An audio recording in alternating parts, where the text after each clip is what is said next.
Hello guys, आज हम अपना शुरू करते हैं MPPSC मेंस जो वैदिक काल यूनिट फर्स्ट पार्ट ए का पूरा हम आपको व्यवस्थित रूप से पढ़ाएंगे। तो आज हम शुरू करते हैं वैदिक काल MPPSC के लिए। जो वैदिक काल है हम उसका सबसे पहले परिचय पढ़ेंगे। जिसका परिचय है वैदिक काल भारतीय इतिहास का एक महत्वपूर्ण काल है। जो वैदिक काल है ये हमारे इंडियन हिस्ट्री का एक महत्वपूर्ण काल है। इस काल की जो जानकारी है मुख्य रूप से हमें वेदों से प्राप्त होती है। आर्यों के भारत के आगमन के बाद विकसित सभ्यता को वैदिक सभ्यता कहते हैं। ये आपके MPPSC के 2 नंबर के क्वेश्चन में पूछ सकता है कि वैदिक सभ्यता किसे कहते हैं। तो आर्यों के भारत आगमन के बाद जो सभ्यता विकसित हुई उसे हम वैदिक सभ्यता कहते हैं। अब इसका काल विभाजन, जो वैदिक काल है उसको 2 भागों में विभाजित किया गया है। फर्स्ट है ऋग वैदिक काल, सेकंड है उत्तर वैदिक काल। ऋग वैदिक काल का जो टाइम पीरियड है वो ये है 1500 ईसा पूर्व से 1000 ईसा पूर्व, और जो उत्तर वैदिक काल का जो टाइम पीरियड है वो है 1000 ईसा पूर्व से 600 ईसा पूर्व।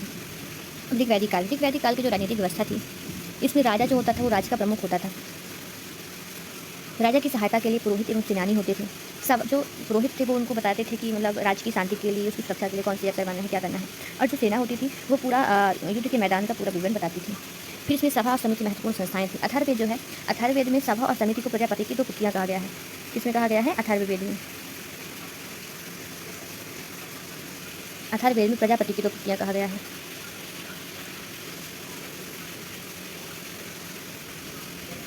जो ग्राम का प्रमुख होता था वो ग्रामणी कहलाता था। ग्राम जो गांव था वहाँ का जो प्रमुख ग्रामणी कहलाता था। फिर हमारे सामाजिक व्यवस्था, जो यहाँ की सामाजिक व्यवस्था थी, परिवार थी। जो परिवार था वो समाज की सबसे छोटी इकाई थी। इसमें यहाँ संयुक्त परिवार प्रथा प्रचलित थी, मतलब पूरा एक जॉइंट फैमिली यहाँ प्रचलित थी। महिलाओं की स्थिति जो थी वहाँ सम्मानजनक थी। यहाँ हम आगे जाके पढ़ेंगे घोषा,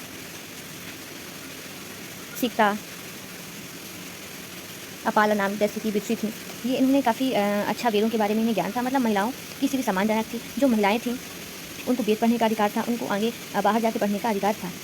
और यहाँ उस समय बाल विवाह और सती प्रथा का अभाव था, मतलब यहाँ पहले बाल विवाह और सती प्रथा नहीं होती थी। ये सारी चीज़ें, ये सारी कुरीतियाँ आई हैं उत्तर वैदिक काल में। ऋग वैदिक काल बहुत ही अच्छा वैदिक काल था। वर्ण व्यवस्था कर्म पर आधारित थी। फिर आर्थिक व्यवस्था, यहाँ इनका जो मुख्य व्यवसाय था वो पशुपालन था। यहाँ पशुओं को पाला जाता था, जैसे गाय को संपत्ति का प्रतीक माना जाता है। कृषि का भी विकास हुआ, वस्तु विनिमय प्रणाली प्रचलित थी। फिर धार्मिक व्यवस्था में यहाँ प्रकृति की शक्तियों का पूजा की जाती थी। जो यहाँ के प्रमुख देवता थे, प्रमुख देवता हैं इंद्र, अग्नि, वरुण, सोम, सूर्य और उषा।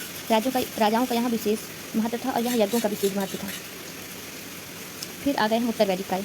उत्तर वैदिक काल की जो राजनीतिक व्यवस्था थी इसमें राज्यों का विस्तार हुआ, राजा की शक्ति में वृद्धि हुई, अश्वमेध, राजपूत, वाजपेयी यज्ञों का महत्व बढ़ा। फिर जो सामाजिक व्यवस्था थी, सामाजिक व्यवस्था वर्ण व्यवस्था जन पर आधारित थी। ब्राह्मणों का महत्व बढ़ा, महिलाओं की स्थिति में गिरावट आई और जाति व्यवस्था मजबूत हुई।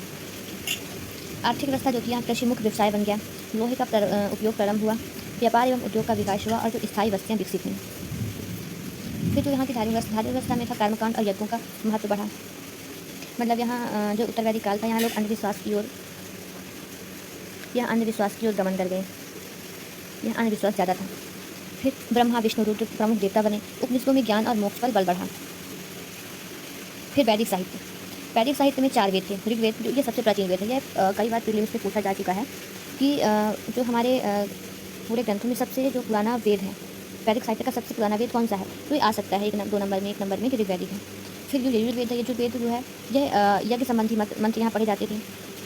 सामवेद के संगीत और एवं गायन था इसमें। अथर्ववेद में तंत्र, चिकित्सा एवं योग जीवन था। अभी सिर्फ हम इसका रोड मैप है और हम आपको कल आगे से अच्छे से पूरा विस्तार से आपको पढ़ाएंगे। ऋग्वेद में मतलब कितने मंत्र थे, कितने मंडल थे, किसने खोज करता थे ना, ये सब कुछ हम आपको बाद में कल की वीडियो में पढ़ाएंगे अच्छे से। अभी सिर्फ हम एक रोड मैप ले रहे हैं कि हमें क्या क्या पढ़ना है। फिर इसमें अन्य ग्रंथ था, ब्राह्मण ग्रंथ, आरण्यक और उपनिषद। इनके प्रमुख उपनिषद थे ईश, केन, कठ, मुंडक, छांदोग और बृहदारण्यक। उपनिषद तो बहुत थे लेकिन ये मेन है। यहाँ की जो शिक्षा व्यवस्था थी गुरुकुल प्रणाली प्रस्तुत थी। शिक्षा का माध्यम यहाँ संस्कृत था। आश्रम में रहकर शिक्षा दी जाती थी। वेद, धनुर्विद्या, गणित, ज्योतिषी आदि विषय पढ़ाए जाते थे। फिर वैदिक काल का यहाँ महत्व भारतीय संस्कृति की आधारशिला है। यह वर्ण व्यवस्था का विकास हुआ, धर्म एवं दर्शन का विकास हुआ, वेद, उपनिषद, भारतीय ज्ञान परंपरा की स्थापना हुई और राजनीति एवं सामाजिक संस्थाओं का विकास हुआ। अब MPPSC परीक्षा हेतु कुछ महत्वपूर्ण तथ्य हैं जो पेपर में आते हैं। पहला है ऋग्वेद सबसे प्राचीन वेद है। यहाँ गाय को अधन्या कहा जाता है। सभा एवं समिति का उल्लेख